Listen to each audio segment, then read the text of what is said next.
invite everyone to stand up to please welcome our dear lead pastor, Pastor Herbie Castillo. Amen. Palakpakan naman natin si Lord. Sige po, nakaupo tayong lahat. Sabi mo sa katabi mo, buti na lang ikaw ang nandito. Totoo po yun. It could be other people. Bakit kayo wala dito? Baka iba, nasa ospital, tumaas yung blood pressure, tumaas yung sugar, na cardiac arrest, o whatever reason kung bakit pwedeng ma-ospital ang tao. Kaya sabi ni David, yung isang araw daw sa bahay ng Diyos is better than 1,000 days in the world. Yun, nandito ho kayo ngayon, ang laking blessing na. Na hindi kayo yung nasa banig ng karamdaman, hindi kayo yung na-aksidente, hindi kayo yung nagkukulong sa kwarto dahil sa depressions. Pero alam nyo ba, tumaas po ng 300% ang mga taong nagpapacheck up sa ospital dahil ang sakit nila may kinalaman sa isip. Anxiety, depressions, 300%. Sabi ng World Health Organization, pagdating po ng 2028 hanggang 2030, the leading cause ng death, hindi na po diabetes, depressions. Yan daw ang leading cause ng death. So, ibig sabihin, sobrang dami po ang sakit sa isip.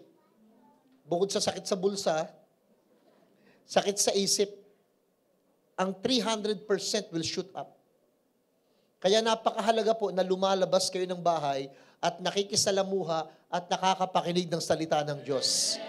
Whether online or on-site. Napakahalaga ho nun. Kaya si Solomon, one of the wisest man who walk on the planet Earth, sabi niya, "My son, pay attention to my word. Incline your ear to what I am saying. Do not let it depart from your eyes. Keep it in the midst of your heart, for they are life to those who find it, and health to all their flesh." Alam niyo sabi ni Solomon, mga anak, ilapit niyo yung tenga niyo. Sadyain mo intentionally, ibig sabihin, incline your ear. Sadyain mo talaga na kailangan mapakinggan ako, kailangan marinig ko yung salita ng Diyos. Sa dami ng boses na naririnig natin, pangamba, takot, duda, kasalanan, hinala, at kung ano-ano pa. Sabi niya, sadyain yung ilapit yung pandinig niyo, you have to make sure na maririnig niyo, at pag napakinggan niyo, do not let your eyes be depart from it. Talagang tignan mong maigi yung mga mapapakinggan mo. Why? Kasi magiging kalusugan daw yun sa ating mga flesh. Whether you like it or not, believe it or not, next time, pag-uusapan natin how the Word of God affects our physical body. Alam niyo ba, nagre-response yung mga organs natin, yung mga cells ng katawan natin, from the word we hear. Yung mga maririnig nating salita, whether it's from words of men, words of the enemy, of the devil, or words of God, nagre-respond yung mga organs ng katawan natin. Nagkakaroon ng processor yung ating brain para mag-release ng kung ano-anong mga chemicals sa katawan natin. Kaya pag takot ang maririnig nyo, inaaral ko ngayon yung hypothalamus, amygdala, thalamus, frontal lobe ng brain. Sila kasi yung mga may kinalaman kung paano natin mararamdaman yung bawat bagay sa buhay natin. Alam niyo, amygdala na sinlaki lang ng mani na kulay pula sa loob ng isip natin. Minsan, illogical yan. Wala siyang pakialam, basta magre-react siya. Kahit nonsense. Kahit nonsense. Pero buti na lang may frontal lobe. Yung bang minsan nanonood ka ng horror films, tapos nanginginig ka sa takot, naghihiyaw ka. Nonsense yun, pero sasabihin ng frontal lobe mo, ay movie nga lang pala. Yung how your brain thinks importante. At nagre-respond yan kadalasan sa mga words na maririnig natin. Kaya sabihin mo sa katabi, buti na lang, nandito ka ngayon. Kasi makakapakinig tayo. Before we react, before we get our thoughts wild, bago mag-wild yung thoughts natin into imaginations, may mapakinggan tayo, may marinig tayo. At alam nyo, nakakasawa na ang mapapakinggan natin sa ibang tao, yung bang problema. Di ba iba, puno na ng problema yung puso, puno na ng problema yung isip, puno pa ng problema yung bibig. Kumbaga wala ka ibang marinig, kundi problema. Alam niyo, pagka yun ang naririnig mo palagi, ikaw mismo na walang problema sa buhay, dahil yun ang naririnig mo, pati ikaw, namumroblema na rin eh. Nadadamay ka na rin eh. Kaya ito yung pag-uusapan natin ngayon. Sana ito yung masarap mapakinggan. Ayokong marinig sa ibang tao nang sinasabi sa'yo, alam mo, ikaw ang problema ko. Ayaw nating marinig yun. Gusto nyo ba marinig yun? Na ikaw ang problema ng ibang tao? Yung bang sasabihin sa'yo, alam mo, ang problema sa'yo, yung gano'n. Alam mo, ikaw ang problema ko eh. Alam mo, nung dumating ka sa buhay ko, lumaki yung problema ko. Ang ayaw natin, we don't want to hear that words. Alam niyo kung ano masarap marinig? Nung dumating ka, ikaw ang naging sagot. Hindi, sabi mo nga sa katabi mo, ikaw ang sagot. Hindi problema. Tinitlean ko yung message natin. Ako ang sagot mo, hindi problema mo. Dapat, we are an answer. Why? Because Christ is the answer. And Christ is in us. Dahil si Kristo ang solusyon, sagot sa napakaraming bagay. Ang pinakamaganda nito, Christ lives on the inside of us. He resides in us. Nakatira sa kaya dapat ang pinuproduce natin. Pag kayo may nakasalubong na lalaki, may hawak na tasa, may lamang kape. Iinimin niya yung kape, mainit-init pa. Nakasalubong mo, nagkabanggaan kayo, ano tatapon? Tama. Palitan natin yung laman. Tsaa. Tsaa naman ho yung laman. Naglalakad kayo, nagkabanggaan kayo, ano tatapon? Kasi yun yung nasa loob. Kayo rin. Pagka kayo binangga ng sitwasyon, binangga ng problema, lalabas ko ano yung talaga yung nandyan. Pansinin niyo yung mga may ugali, pagka nabangga yung sasakyan nila, nabangga yung balikat nila, nilalabas yung pag nabangga yung ego, nabangga yung pride, na-confront, ilalabas yun nandun sa loob eh. Kaya what's inside you is very important than what you will do outside. Bago tayo may gawin, huwag ka, may iba sa inyo nakangiti pero gusto kanyang sakalin. Kaya mas mahalaga yung inside. You know, what's inside will come out. Prayer, worship, fasting, charity, good works, attending, walking, preaching, teachings, healing, all of that are outward manifestations of what is really happening on the inside. Kung ano talaga yung nasa loob, yun ang mas tutukan nyo kasi yun ang ilalabas natin. Ngayon, it was an inspiration to me yung life ni Joseph sa Bible, in the Old Testament. Si Joseph kasi, yung taong pinagbintangan, pinagtangkaan, pinabayaan, talagang tinalikuran, walang kamag-anak, walang saplot, walang koneksyon, nakulong, nilaglag sa bangin, na ang naging ending, second to the highest official in the whole nations. Unang-una, bakit? Si Joseph been into different kinds of problems. Marital problem. Hindi sa kanya, sa mag-asawang si Potiphar at yung economic problem, health problem, education problem, name it. Lahat ng problema, nandun napapalibutan, financial problem. Si Joseph, pero nagiging solusyon siya sa gitna ng mga problema kahit saan siya ilagay, nagiging solusyon. Alam niyo, unang-una kung anong meron si Joseph? Hindi talino. Maaring matalino siya, pero hindi yun ang pagmamalaki niya. Maaring masipag siya, pero hindi yun ang pagmamalaki ni Joseph. Maaring may kabaitan, kagandahang loob, pero hindi yun ang gagamitin niya. Alam niyo kung anong meron si Joseph? Sa chapter 39, verse 2 and 3 ng Genesis, nakalagay doon, the Lord was with Joseph. Even he is a slave.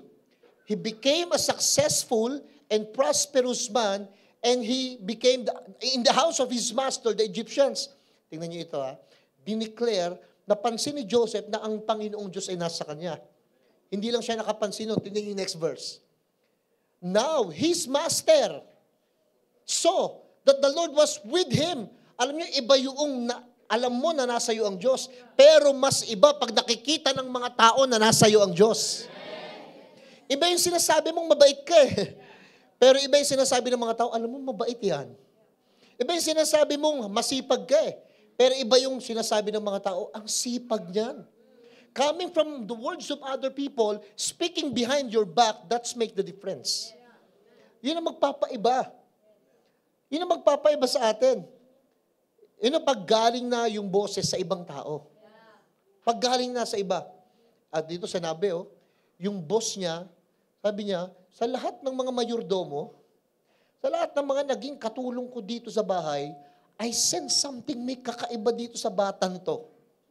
Alam niyo, pansin nung paraon, o ni Potiphar, as sabi diyan, his master saw the Lord was with him. Kahit saan mo siya dalhin, nagpa-prosper.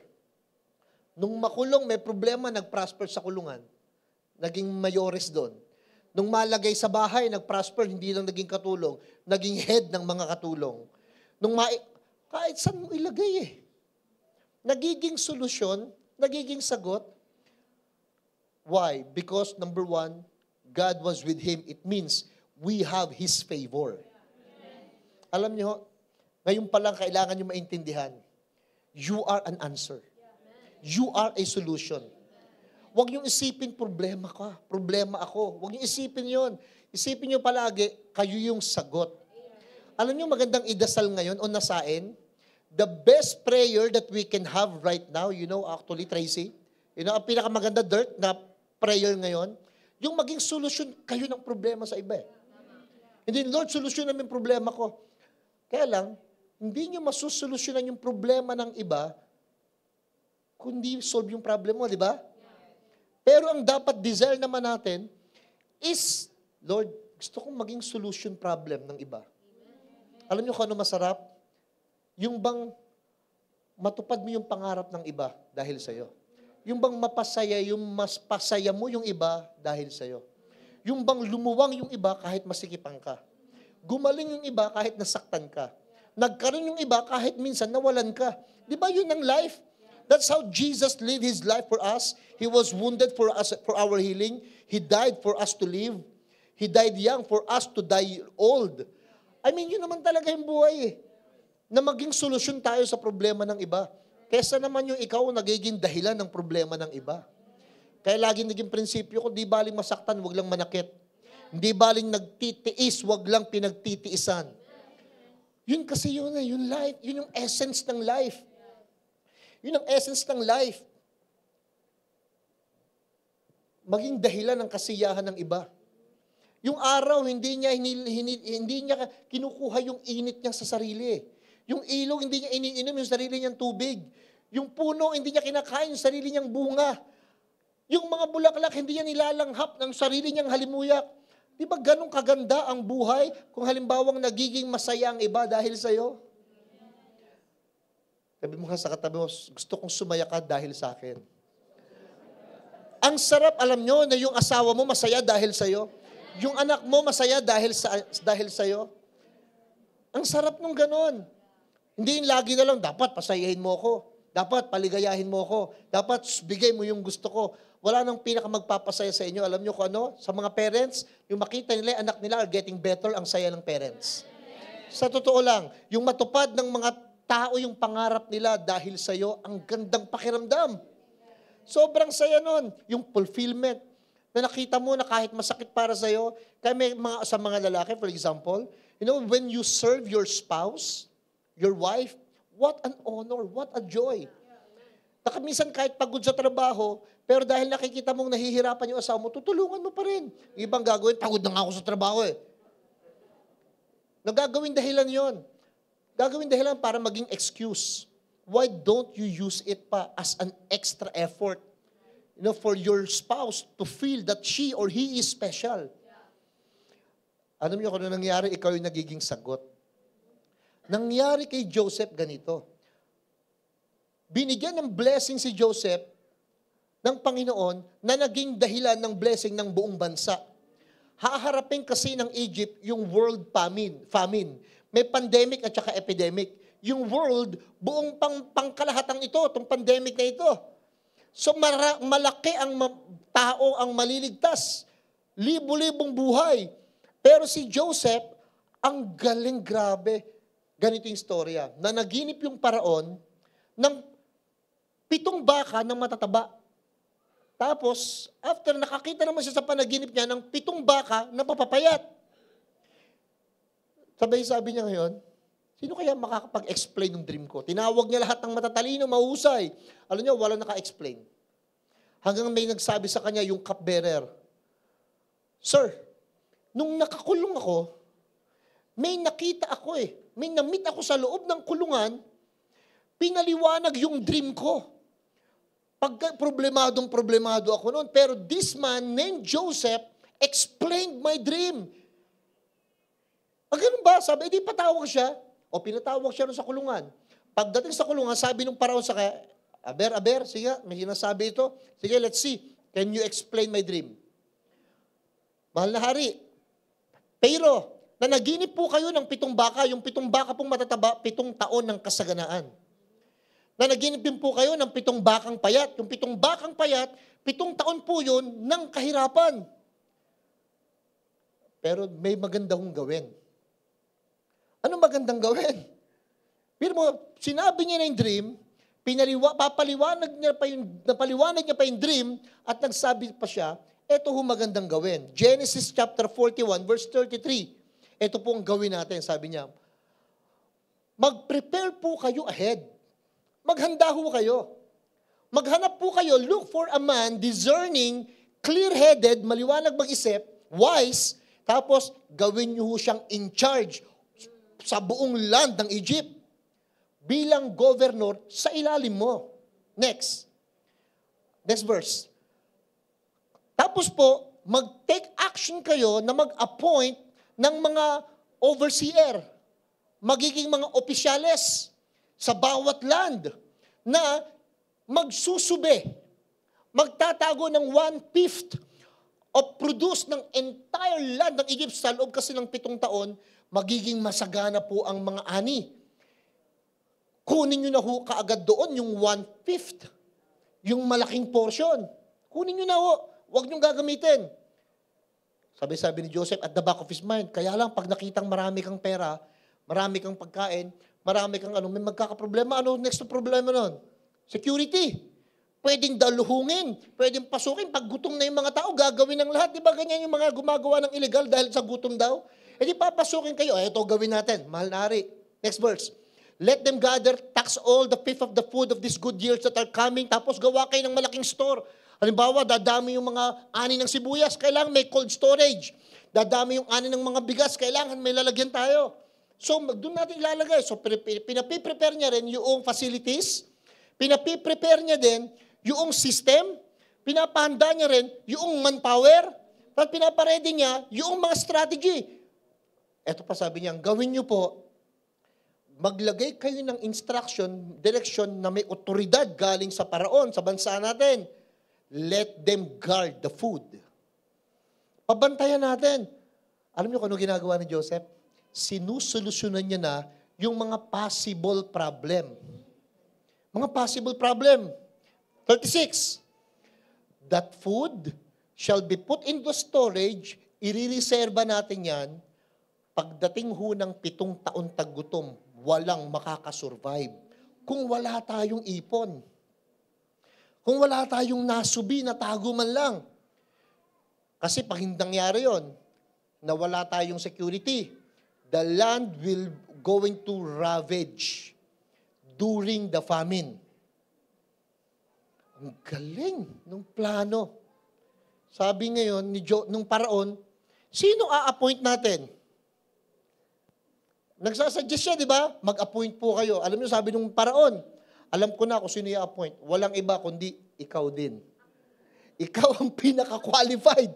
Walang nakaisip ng ganyan sa mga damuhong na itong nakapalibot lang sa akin. Puro mga hutot. Puro mga hingi ng hingi itong mga opisyal ko. Alam niyo yun, pag may mga tao kayong kapalibot, tapos ang laging pag-uusapan problema, maghanap kayo ng tao pag nakausap mo, ang sasabihin sa'yo, solusyon.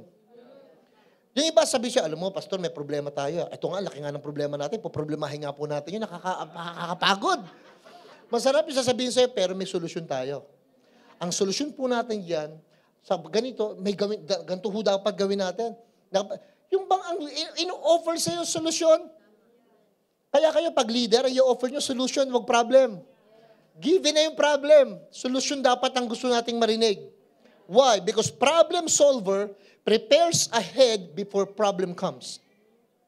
Ngayong linggong ito, sorry, medyo magiging practical ang tatay nyo. Sasabihin ko na ho sa inyo ngayon ng rekta. Narinig ko nga ito kay Sister Shadi, asawa ni Pastor Paul Chase. Malakas na yun, ha? Alam niyo kung anong topic niya? Tungkol sa death. Siya, meron na ho siyang mga death list. Pati yung itsura ng bulaklak na gusto niyang ilagay sa ataol niya, meron na siyang design. Meron na ho di siyang 2 kantang kakantahin pagka ano. Meron na din ho siya, sabi, ang requirements niya pa, basta lahat daw ng aatin sa funeral niya, kailangan lahat ng tao umiiyak. Pag di umiiyak, lumabas na. Ang daming instruction ni Sister Chady. Nung Father's Day, yun ang topic niya, because exactly Father's Day, namatay yung tatay ni Pastor Paul Chase. And then, sinasabi niya, yung mga death list ng gagawin niya, he really planned for it. Naniniwala ba kayong mamamatay ka? Sabi mo nga sa katabi mo, mamamatay ka rin. Pero hindi ngayon. Kaya lang, whether you like it or not, you need to be prepared. You need to be prepared. Si Jesus, alam nyo, nung unang meet niya sa mga disciple, ang topic niya, death. Ito masaklap na katotohanan. Ang hirap, because ang mahal mabuhay, ang hirap at ang mahal ding mamatay. Yung bang pagkatsugi mo, di mo napiprepare, saan ka ililibing? Magkano yung serbisyo? Magkano yung atol? Ala pa yung biga, ala pa yung sopas, kape, biskwit, mani, butong pakwan. Wala pa, saan mo gaano yun? Kaya alam mo ipiprepare yun. Kaya nga ngayon pa lang ho, halimbawa may mga edad-edad na kayo, no? Sorry ho, marami, masaklap ito. Pag natsugi sila, namumroblema yung mga anak, saan natin ililibing yan? Baka sa kahong ka ng sapatos lagay niyan. Di natin kasi na-prepare. Di tayo nag-isip na oo nga, paano nga ba? Alam mo, gustong-gusto, yung nanay ko, proud ako sa nanay ko. Hindi naman big time na mayaman yan. Pero alam niya, meron siyang sariling square. Doon siya ipapasok. At hindi pa yun, magkakatabi pa rin kami. Si Pastor Philip, si Mama Lita, si Elizabeth, si Eden Pusa. Gusto niya happy family pa rin kami sa isang lugar. Hanggang kamatay, sama-sama kami. Meron na. May mga butas-butas na. Basahin nyo baka sa dingding magbutas. Walang preparation. Walang preparation. Alam nyo, nakakatawa pero totoo ito eh. Hindi ho nakakatakot na pag-usapan natin yung future. Why? Kailangan kasi. Kailangan eh. God gave Pharaoh a dream ng future prosperity at saka future crisis. Alam niyo kung ano pinapakita sa akin ng Panginoon minsan? Yung future prosperity ng mga tao. Pero at the same time, nakikita ko rin yung future crisis. Kaya gano'n na lang ako mag-pray minsan sa mga tao, alam kong magdadanas ng crisis to. Minsan di mo kailangan maging propeta. Maging a man of plan, focus, and commitment ka lang, makikita mo na yung cycle ng life, kung paano i-expect mo ganitong mangyayari sa kanya. Ganitong mangyayari dito. And that's why, thank God for prayers. Thank God for prayers. May narinig akong istorya, totoong istorya ito, na may isang bata na gusto niyang pumasok sa presidente ng Amerika. Sabi ng bata, I want to talk to the President of the United States of America. I want to talk to him. Alam mo, lumapit siya sa guard. Doon sa palasyo, ang presidente ron, si Reagan. And sabi niya, I want to talk to President Reagan. Okay, hinawakan siya ng lalaki, ng gwardiya. Lakad sila, dire-diretso siya. Ba, hindi hinarang, another stage. Hindi hinarang, dire-diretso. Hanggang sa pagbukas ng pinto sa Office of the President, dire-diretso yung bata. Pagdating doon, sabi niya sa presidente, hey dad, I want to talk to you. Anak pala yun eh. Kaya pala gano'n na lang, dire-diretso. You know what? Pag may problema ko, this is prayer. Parang si Jesus, hawak-hawak kayo. Dire-diretso tayo, papunta sa Ama at sabihin sa'yo, anak mo ito, meron gustong sabihin sa'yo. May gustong sabihin sa atin. We can go straight to our Daddy God. Yun yung prayer. May humahawak sa ating Jesus as our advocate, as our guide, as our attorney, para dire-diretso tayong papasok, papunta sa tatay natin. Kaya lang minsan, ayaw. Gusto, dito na lang ako, nandun si Daddy God sa loob ng office. Go straight to Him. Kasi may crisis na parating.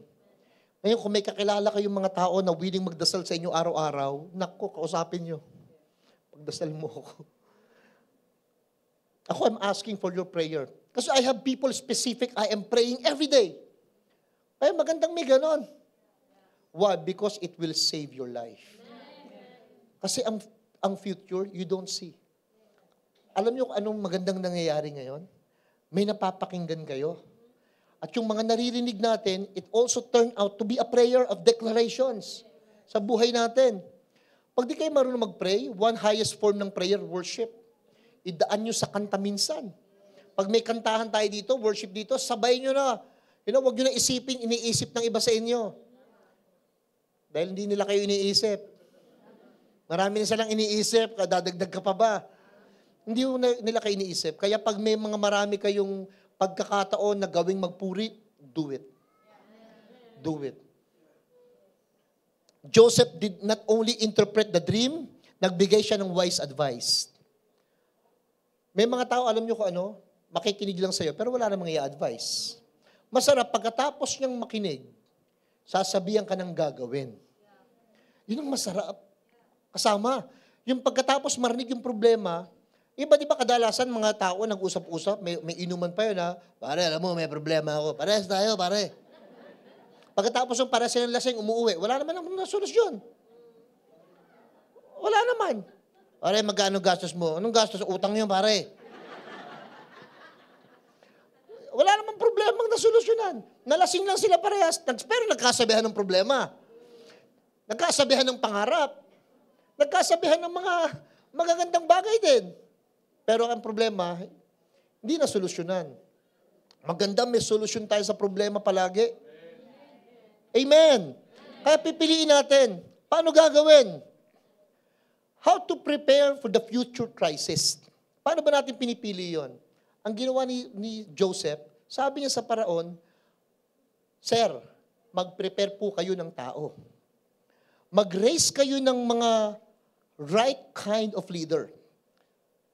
It means, preparing for the future means selecting or raising up the right kind of leader. Mag-raise ka na. Bago pa dumating yung problema, mag-raise ka na. Halimbawa, mayroon kayong anak, 10. Sa 10 yun, mag-isip ka na kanino. Kung may anak kayo, 3. Sa 3 yun, kanino ko ipapamana yung lupa sa paso, lupa sa kuko, at saka yung lupa sa batok nyo. Mag-isip na kayo kung kanino yung ipapamana para hindi nag-aaway-away yung mga anak. Ngayon, kung wala kayong papamana, mabuting ugali na lang. Pananampalataya na lang. Kahusayan na lang ng buhay. Na paano kayo namuhay, yung prinsipyo nyo. Ganito nyo ipakita sa mga anak natin. Pero ang gagawin, una, maghanap ng taong may discernment. A leader with discernment. Sabi niya sa paraon, maghanap po kayo ng leader who can discern. Who can balance things out, what's right and what's wrong. A leader with a clear-headed. Yung bang malinaw mag-isip. Alam niyo, pag may problema, hanapin niyo yung mga taong malinaw mag-isip. Totoo to. Pag ang kasama mo malabong mag-isip, malabong kausap yan. Pag ang kasama mo walang pangharap sa buhay, medyo madadamay ka. Pagka ikaw magpaplanong magpakasal, maghanap ka ng mga taong yung pagkakasama mo siya, talaga may inspire kang magpakasal.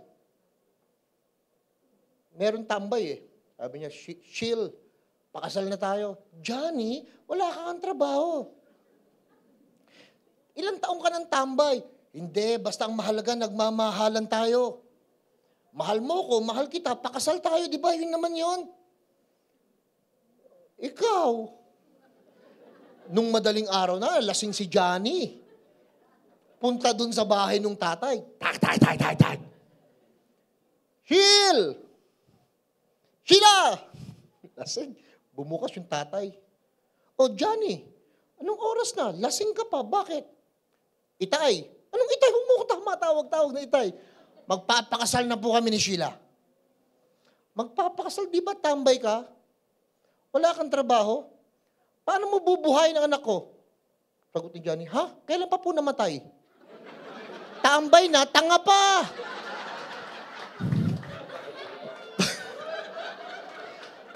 Kaya, lalo na, iwas kayo sa mga ganon. Paano mo bubuhayin ang anak ko? Ibig sabihin, no, ano pang kakain mo? Hindi yung paano, namatay na po ba? Kailan pa? Sabi mo sa katabi mo, maghanap ng kausap. Yung matino-tino. Leader with wisdom. Maghanap ng mga tao sa paligid natin may karunungan. May ipapayo. Pag may matinding problema ka, hanap kayo ng mga may ipapayong tama. May matututunang mahusay.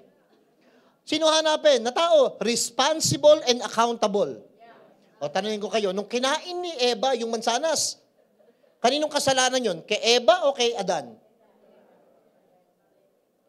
Ano? Edan. Pinaghalo niyo yung Eva tsaka Edan. Sino may kasalanan? Sino may whose fault is that? Sino may fault? Si Adan o si Eva? Si Eva yung kumain. Sino? Whose fault is that? Tama. Si Eva ang may fault. Sino ang responsible? Si Adan. Minsan ganito, no? Kahit hindi mo kasalanan, kung ikaw ang parents, ikaw pa rin responsible. Kahit hindi mo kasalanan, ha?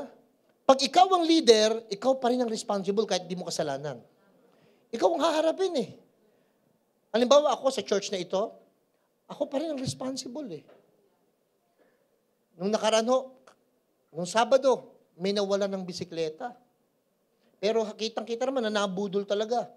Alam mo, sabi ko dun sa dalawang in charge, it's your fault. Even if not, it's your responsible. Sino naka-assign sa security noong time na yon? Kayong responsible on that. Dapat maramdaman nyo yun. Na kayo yung responsable. Hindi naman kami kumuha ng bike.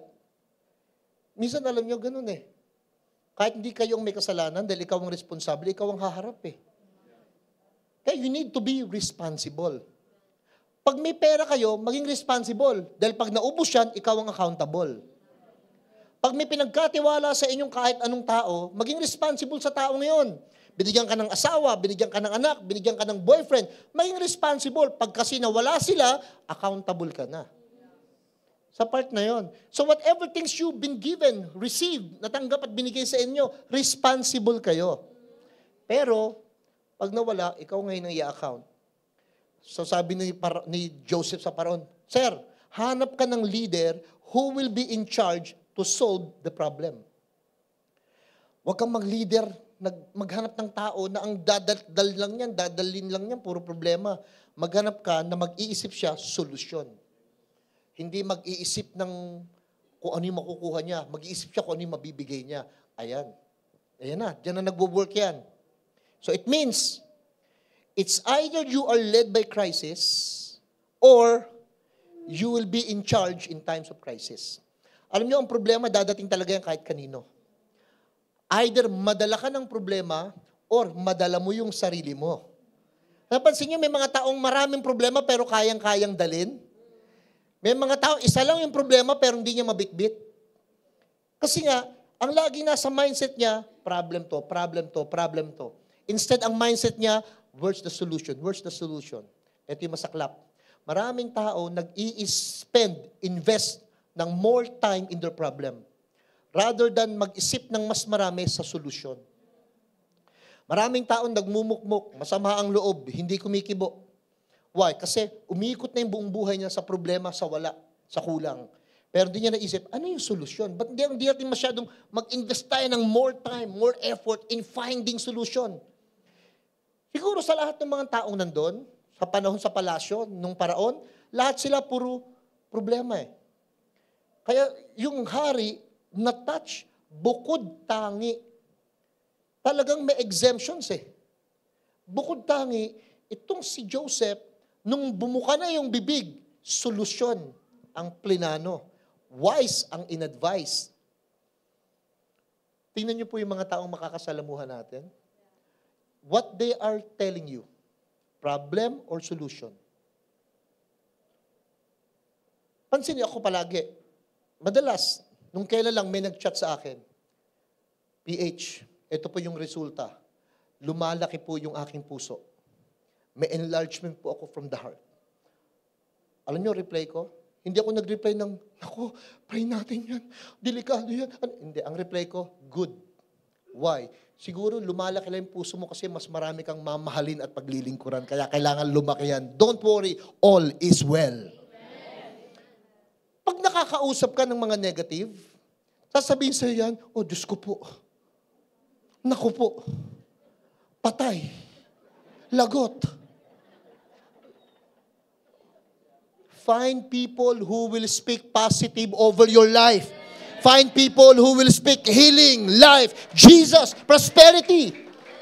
Hindi yung negative ang sinabi mo, negative din ang sasabihin. Pag negative ang sinabi mo, gusto mong marinig, positive, di ba?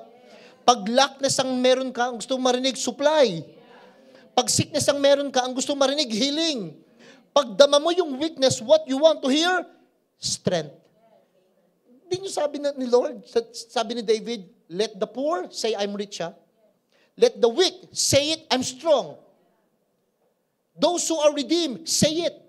Pag tinubos kayo, sabihin mo, pag mahina kayo, sabihin mo, malakas kayo. Pag wala kayong pera, sabihin mo, mayaman kayo. Hindi, wala ka ng pera, mukha ka ng walang pera, wala ka pang pera, sabihin mo pa, walang pera. Kaya tayo nawawalan lalo tuloy. Preparing for the future means, alam niyo kung ano ginawa ni Joseph? Saving your resources. Saving your resources. Hindi ko na kayo tatanungin, huwag niyong itaas ang kamay niyo. Sino dito may ipon? Yung may savings. Kung wala, hindi pa huli ang lahat. Makakapag-ipon pa. Paano gagawin, pastor? Wala nga. Sa chapter 41, verse 34, ang nangyari, pinag-prepare. Let Pharaoh take action, mag-appoint ng mga officials over the land, mag-save. Anong gagawin? Tingnan nyo ito. Madali lang ito. Pagka kayo nagkaroon ng 1,000, kita. Kumita kayo ng 1,000, huwag nyong isiping 1,000 dumating. Alisin nyo kagad yung 20%. Magkano matitira? 800. Pag dumating yung 1,000, isipin nyo lang 800. Anong gawin sa 200? Tago. Dumating yung 10,000. Huwag nyo isipin 10,000 dumating. Isipin nyo ang dumating ay 8,000. Saan napupunta ito? Tago. Laging tago ng tago yung 20%. Tago lang ng tago. Huwag nyo gagalawin. Pag 100, ay 80 lang yung dumating. Pag 1,000, 800 lang yung dumating. Huwag nyo isipin talagang buong 1,000 yung dumating. Tago nyo kagad para huwag nyo gagawin. Kung baga pag ginalo, may kuryente. Lagyan nyo sa isang kahon na kapag hinawa kami yung pera, masusunog yung kamay mo. Para talagang dumisiplina yan. Kasi di ba konting mag-iipon, pag may lang, kukunin ko na yung ipon ko, kailangan ko ng pangbiling Ang ganda-ganda nung una nung piggy bank. Di ba? Di makita mo yung coins na kasya, lumaki na kasya na yung kamay niya Dati piso lang kasya no, ngayon buong kamay niya kasya na Why, hindi makatiis. Kaya nga pagka ganun, kung palalakihin mo rin lang yung butas ng kawayan at nyaka nung piggy bank mo, lagay mo sa boltaheng may yung pag ginawa mo, para hindi mo talaga magalaw. Sabi mo sa katabi mo nga, disiplina. Kaya di ba pag may sinuksok, kaya ang sakit ng ulo ng mga mandurukot na dinukutan, walang nasuksok. Sabi niya, parang ako nadukutan Kung nahuli ako nito, bugbog sarado ko, wala palang madudukot dito. Kasi nga wala naman sinusuksok yung katabi mo. In times of prosperity, we need to save. Kailangan pong mag-save tayo. Why? Because preparing for the future means in times of abundance, we need to take the right mindset and right action. Pag marami kayong paldo-paldo ngayon, tingin kayo dito, yung mga maraming pera ngayon, smile. Paldo-paldo mauubos din yan. Yung mga wala namang kapera-pera ngayon, relax, magkakaroon ka rin. Huwag gumawa ng kabalbalan, pero anong gagawin? Mag-ipon. Mag-ipon. Alam niyo, we've seen it. Charlita, ilang beses mo nang inaano yung ipunan? Ilang taon mo nang hinahawakan?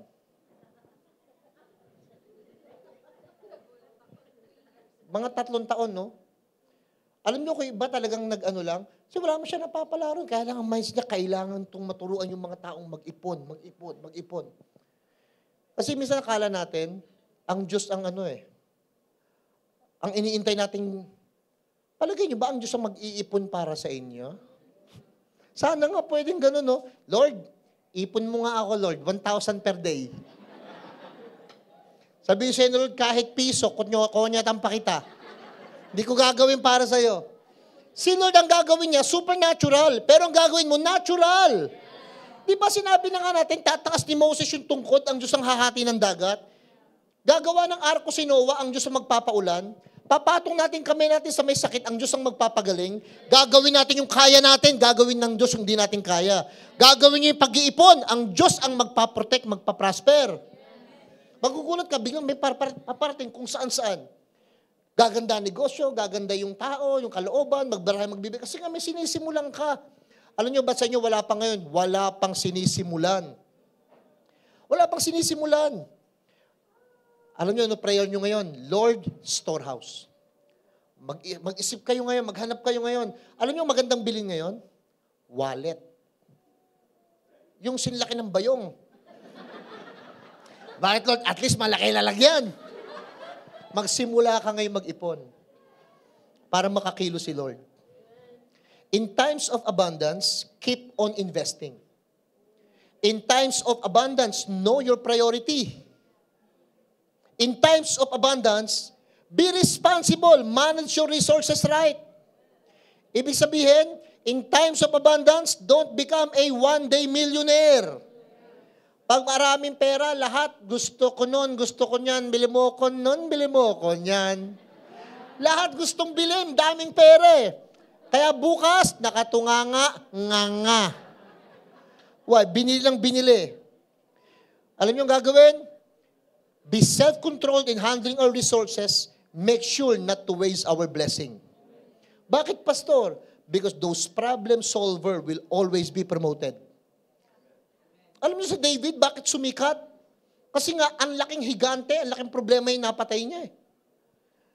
Maghanap kayo ng malaking problema, mag-volunteer kayo to solve it. Mabibless ka talaga, mapopromote ka talaga. Pero promoted Joseph, second to the highest. Wala nang pangalawang pinakamataas sa kanya bukod kay Joseph. Imagine, mula sa kulungan, isang araw lang, nandun sa palasyo. Galing sa kaya at sabi mo nga sa katabi mo, wala sa lugar ng pinanggalingan. Kahit saan kayo nandyan.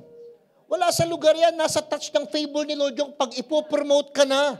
Kaso you have to solve it, see it, the future. Mabilis lang ito, tapusin ko na 1 to 7. Bakit Joseph as a problem solver? Why? Number 1, because Joseph knew how to involve others implementing plan and strategy. Alam ni Joseph, sino-sino yung dapat niyang kasama. Sa mga panahong may problema kayo, piliin nyo kung sino yung mga kasama nyo. Magplano kayo. Kung mga estudyante kayo, piliin nyo yung mga kasamahan nyo na gustong pare-pares kayo ang gusto pag-aaral. Estudyante ka eh. Pero pagka tumador ka, matik na. Gusto mo kasama mo mga puro inuman. Pag may bisyo ka, adik ka, natural kasama mo, gusto mo yung mga puro adik. Pero kung estudyante ka, kasama mo dapat yung puro mga estudyante. Na yun ang focus. Ibig sabihin, involve others in implementing and plan a strategy. Pangalawa, si Joseph, innovative and creative. Talagang magpaplano yan. Magka-come up siya from nothing to something.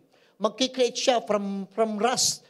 Magkikreate yan. Magkikreate ng business, ng opportunity. May gagawin siya. Pangatlo, Joseph can anticipate. Kumbaga, paano kung next week bigla akong ma-hospital?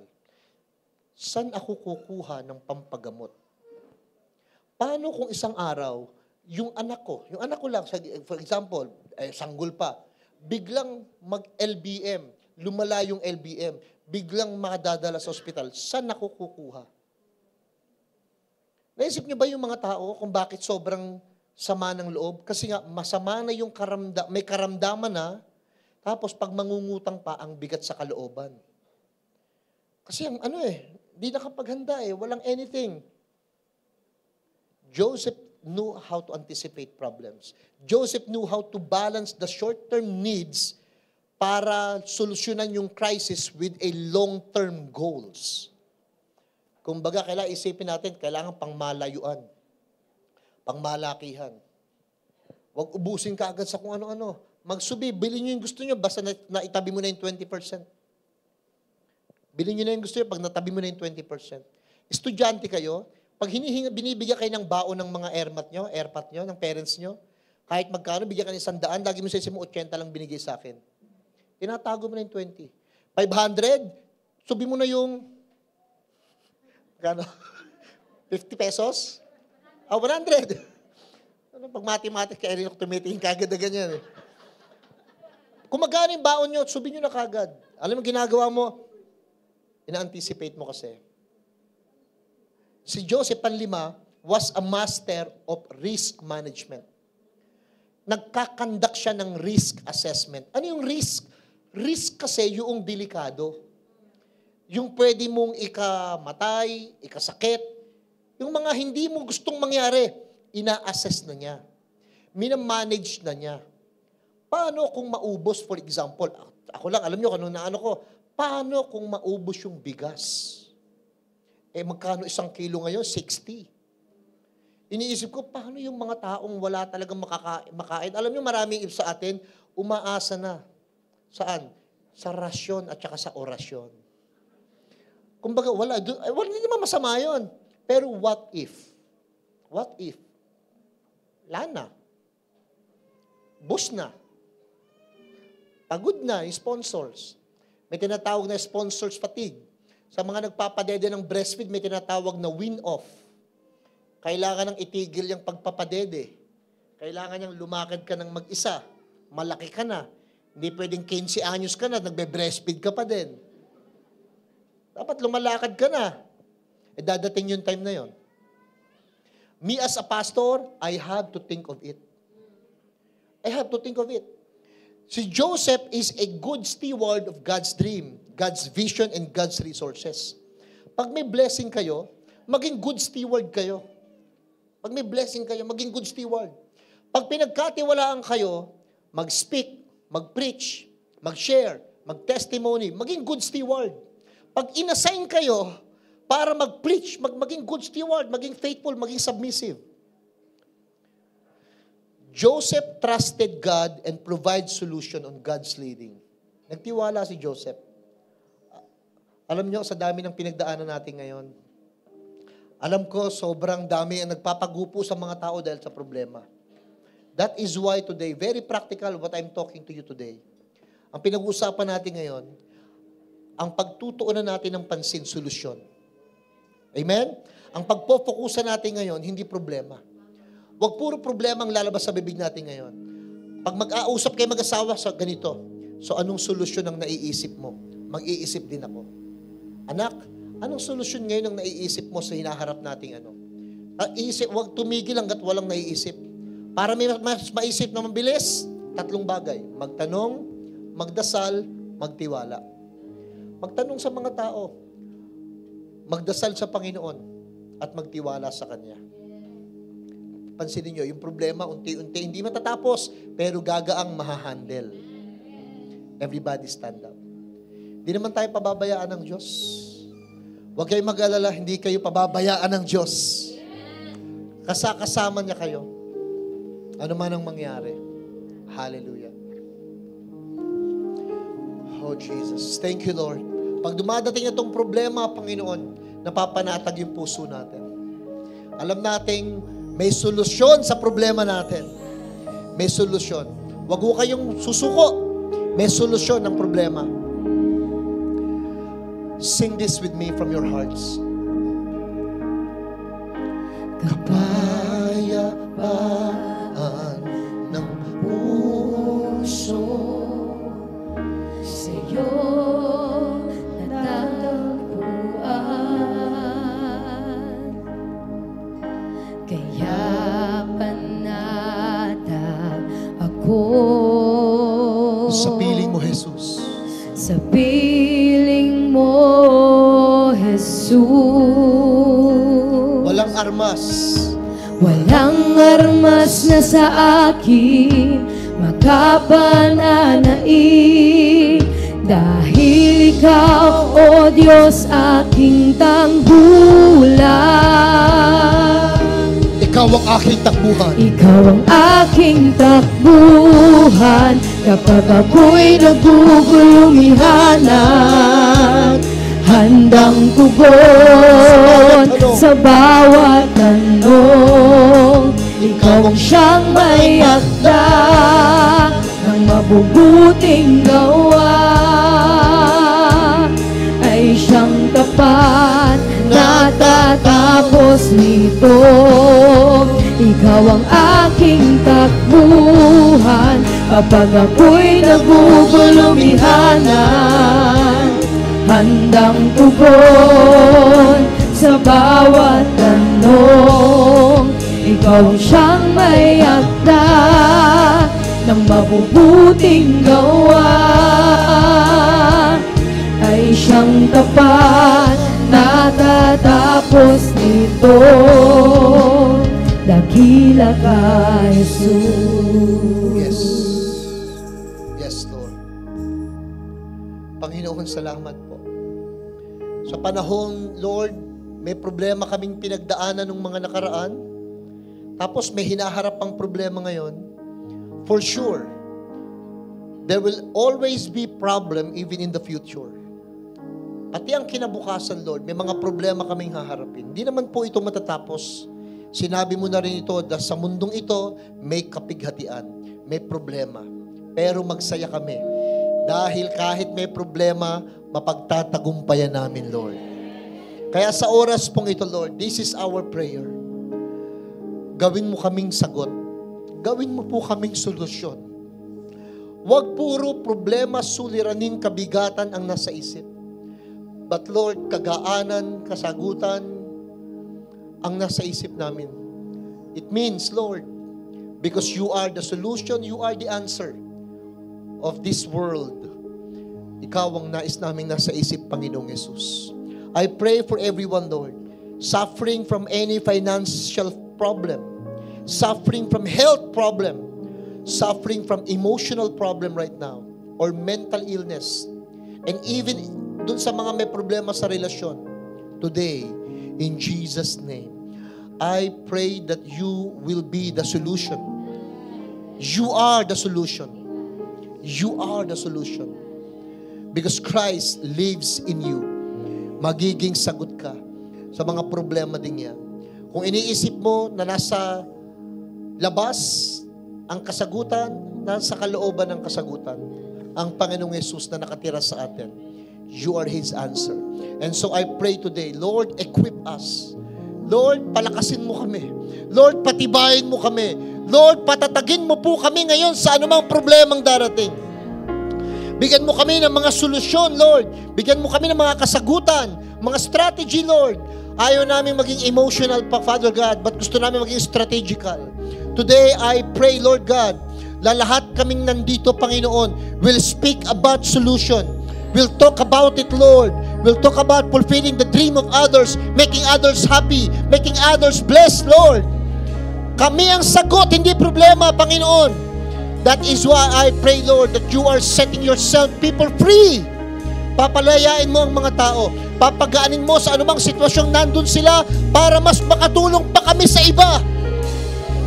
Papasayahin mo ang iba para mas maging masaya ang iba. Pagpapalain mo ang lahat ng mga narito, pati ang nanonood, para mas maging pagpapala pa sa iba.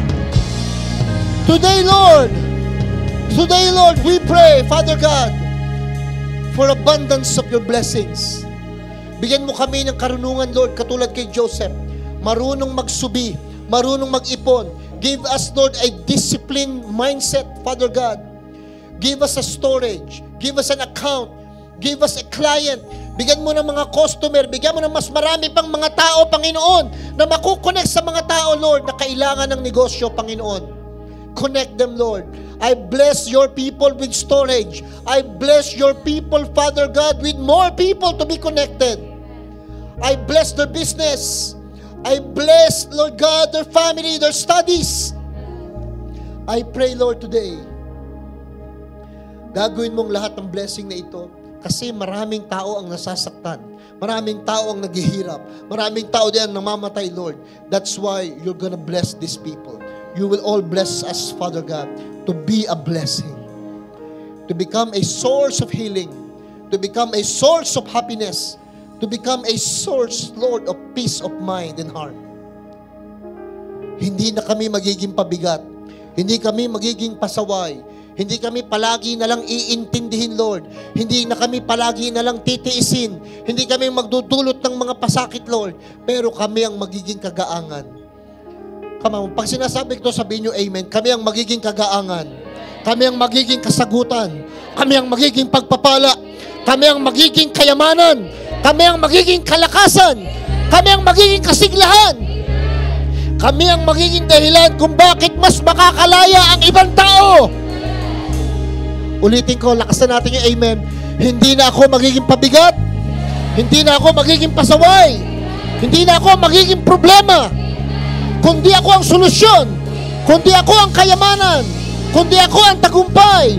Kundi ako ang kasaganaan. Kundi ako ang sagot.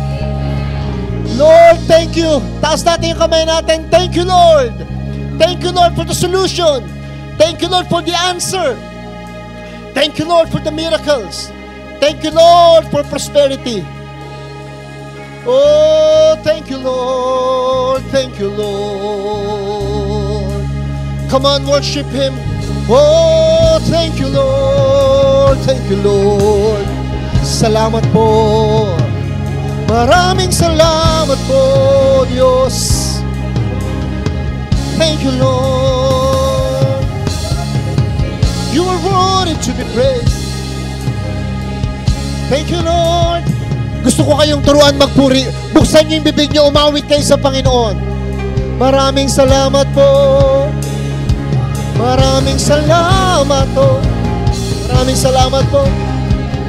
Thank you, Lord. Open your mouth. Praise. Praise. Praise. Open your mouth. Praise. Praise. Heaven and earth. Maraming salamat po. Thank you, Lord. Thank you, Lord.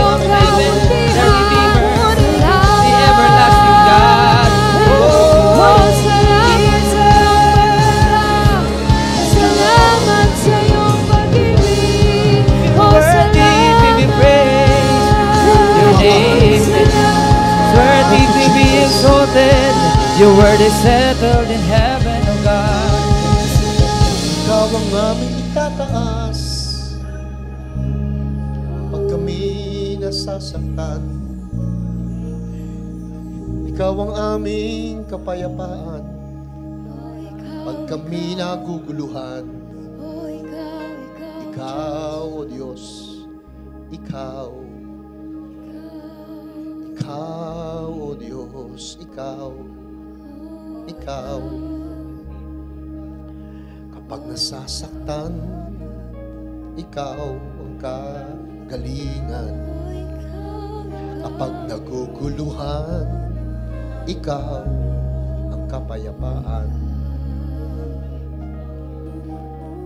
Lord, thank you.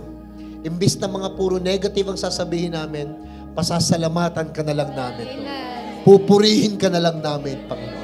Kaya maraming salamat, Lord. Binabalik namin sa iyo ang papuri, pasasalamat at pagdakila sa matamis na pangalan ni Jesus. Ang lahat ay magsabi ng Amen. Thank you so much po, Pastor Herbie. And BA Solution, kaya invite niyo na po ang inyong mga friends and family next week. And also, we still have third and fourth